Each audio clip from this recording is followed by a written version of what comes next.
Quel élève tu étais, toi, à l'école? Dissipé.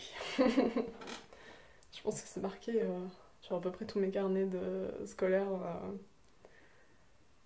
surtout au primaire. Maternelle, j'ai pas beaucoup de souvenirs. Ouais, je me souviens pas de. Enfin, j'ai des petites images comme ça, mais franchement, rien de bien convaincant. Euh, En classe, j'étais avec ça où je partais dans mon tête, donc j'étais pas là. Enfin, et je pense que ça se voyait de l'extérieur. Du coup, on était tout le temps en train de venir me chercher. Au primaire, j'ai pas eu beaucoup d'instits qui. Enfin, j'ai eu une instit qui a à peu près compris comment je fonctionnais, mais les autres pas tellement. Je pense qu'au primaire, j'ai pas tellement eu le temps dont j'aurais eu besoin. Le système, pour l'instant, faisait que. Et encore, j'avais eu la chance d'avoir des petites classes dans l'ensemble, mais il aurait fallu un peu plus venir me chercher pour que je sois, entre guillemets, meilleure en primaire. Même si finalement, a posteriori, on s'en fiche un peu, ça inquiétait plus mes parents que moi. Euh, Ça, c'est plus en classe. En pré, globalement, j'étais assez du coup solitaire. Enfin, j'avais mes copines et quand mes copines n'étaient pas là, j'étais toute seule. Je n'allais pas sociabiliser facilement avec les gens. Ouais, non, pas du tout même. C'était pas. J'aimais pas trop les gens. Et ils m'aimaient pas trop non plus, donc c'était bien comme ça. Et au collège, je commençais à un peu plus me régaler dans certaines matières. Donc je commençais à un peu plus comprendre comment je fonctionnais. Au collège, j'ai eu des profs géniaux, vraiment. Euh, ouais. Et qui ont réussi à me faire. À commencer en tout cas à me donner ce goût d'apprendre des trucs. Euh, donc ça, c'était beaucoup plus chouette. Et en tout cas, des profs qui faisaient. J'ai plein de profs qui faisaient l'effort de nous proposer des choses différentes, l'effort de nous proposer des méthodes différentes, ou en tout cas de pas faire que la base de leur travail, on va dire, mais euh, qui aimaient ce qu'ils faisaient, un prof particulièrement qui avait comment dire, une rage de transmettre, quoi. Enfin, c'est un truc qui l'animait, enfin, ouais, quand je l'ai eu, qui l'animait vraiment et euh, il voulait nous transmettre, il nous racontait que lui, c'était l'école qui lui avait apporté quelque chose et on sentait que vraiment il avait envie de reproduire ça, de nous apporter quelque chose et de nous amener en voyage à Carcassonne, à Rome, c'est des souvenirs vraiment incroyables. Euh, et, euh, et ça, c'était assez fou. Enfin, a posteriori, on se rend compte de la chance qu'on a eu de vivre ça. Parce que c'était vraiment fou. Et au lycée, j'ai commencé à devenir meilleure. Enfin, meilleure, ou en tout cas le travail était moins laborieux, quoi. Au primaire, je passais des heures sur mes devoirs, mais j'étais pas concentrée, donc ça marchait pas du tout. Euh, donc on se disputait au primaire beaucoup avec mes parents. Enfin, je me faisais beaucoup gronder parce que ça marchait pas, quoi. Pendant l'étude, là, l'heure et demie où je pouvais faire mes devoirs, bah non. Moi, j'allais courir dans la cour de récré, quoi. Ça m'intéressait pas du tout ce qu'on me racontait. Et au lycée, c'est devenu plus facile. Donc, à partir de là, j'ai commencé à vraiment me régaler, à comprendre que les sciences m'intéressaient vraiment beaucoup plus que le reste, que les langues, c'était très franchement pas mon truc. Même si j'ai eu des. Non, j'ai même pas vraiment eu des bons profs parce que j'ai eu une bonne prof, mais elle est tombée enceinte au bout de 3 mois, du coup, après, on l'a plus eu.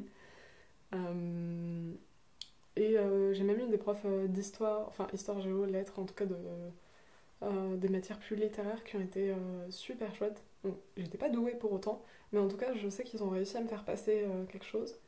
Euh, une prof d'histoire géo qui nous a un peu fait passer l'art de la méthode. Euh, Ce qui est assez intéressant, mais en tout cas de la méthode scientifique. Euh, Ça, c'était vraiment bien. Et après, en terminale, j'ai eu des profs de physique et d'SVT qui étaient vraiment bien. vraiment très très bien.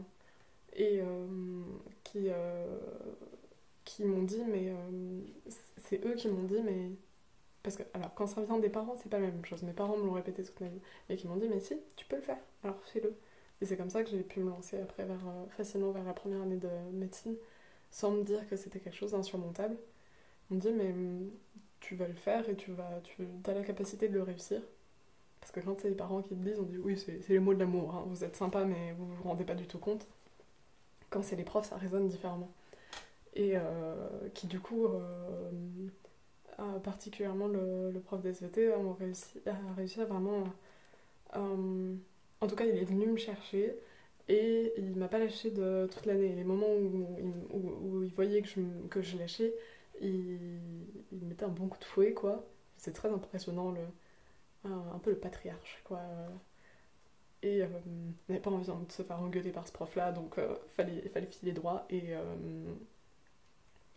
là, je me suis vraiment régalée. Et là, du coup, je suis devenue excellente en SVT parce qu'il était venu me chercher, quoi. Et grande fierté, j'ai eu 19 sur 20 en SVT au bac parce que. Mais je sais que par ça, c'était facile. Et j'ai jamais travaillé les SVT chez moi. Je faisais les exercices qu'il nous demandait, mais je relisais pas mes cours, c'était pas nécessaire. Il enseignait tellement bien que je comprenais tout. J'embêtais tout le monde parce que je levais tout le temps la main pour poser toutes mes questions. Et il m'a vachement encouragée là-dedans. En me chercher, ou de temps en temps, elle me disait, je t'y réponds pas maintenant parce que c'est pas le sujet du cours, mais tu viens à la fin du cours. Et si je partais à la fin du cours, il venait me chercher, en disant, il faut que je réponde à ta question, quoi. Et ça, je trouvais ça trop bien. Il avait presque plus l'allure d'un prof universitaire que le lycée, quoi. Et ce qui m'a permis par la suite d'aller plus facilement vers les études, en fait. Parce que j'avais eu cette rigueur, la méthode, j'avais eu tout ça, et une bonne dose de culture générale. Et c'était que de l'école publique. C'est important pour moi de le préciser. Et c'était que de l'école publique, du coup. Alors, avant d'aller sur la fac, est-ce que tu peux nous dire le nom des écoles, collèges et lycées? Ouais. Et aussi les noms des profs qui m'ont marqué. Donc, à l'école primaire, j'étais à Georges Clémenceau, du coup, à Metz. J'avais fait mon CP à l'Éliante. À l'époque, ça se faisait comme ça. On faisait, je crois, CP, c'est à l'Éliante, et ensuite on allait à Clémenceau pour le reste. Ensuite, le collège, c'est le collège Jean Jaurès à Metz. Les profs qui m'ont marqué là-bas, c'est alors des profs que j'ai eu qu'en 6ème en maths et en anglais. C'était, alors en maths, il me semble que c'était Madame Debion, et en anglais, j'ai oublié son nom. Bon, en fait, elle était vraiment super chouette, mais en tout cas qui avait commencé à nous transmettre des choses super chouettes en anglais.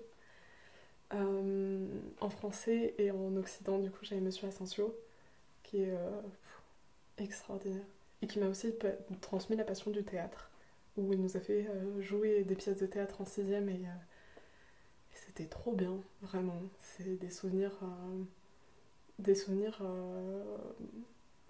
uniques, quoi.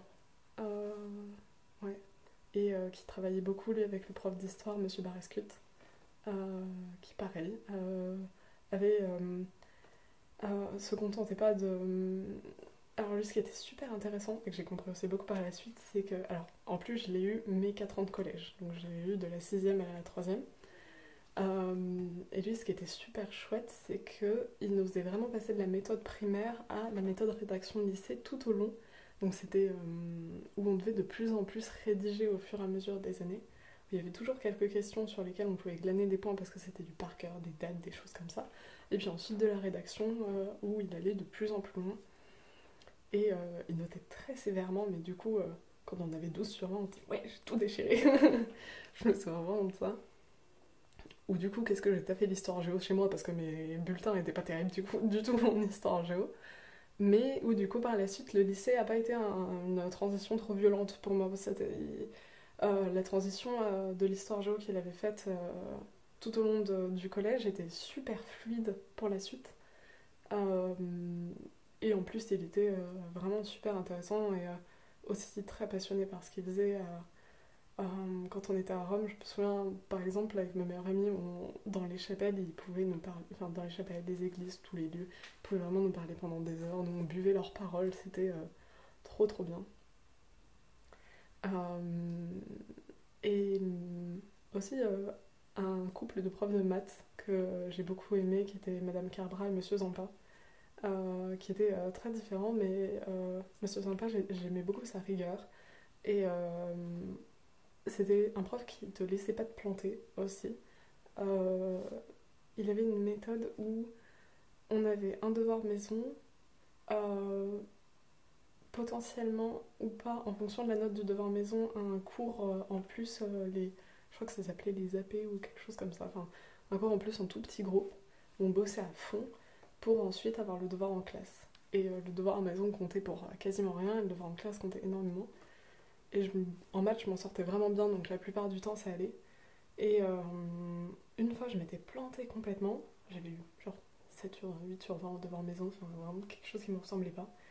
Et je me souviens avoir travaillé, m'être arrachée pendant 7 heures pour avoir une super note au devoir en classe et me dire ah ok, en fait c'est à ça que ça sert. Il y avait quelques élèves qui étaient un peu abonnés, ceux qui avaient plus de difficultés en maths qui y étaient tout le temps, mais ils lâchaient pas quoi. Enfin, ils venaient nous chercher et ils essayaient vraiment de faire sortir le meilleur de nous-mêmes. Et après, donc au lycée, j'étais à Paul Valéry à 7, avec une super côte qui donne de très bonnes cuisses en tout cas. Et les profs de terminale, donc en seconde, j'ai envie de parler, j'ai eu une prof de français aussi qui était vraiment géniale. C'était la première fois qu'elle faisait prof à des lycées.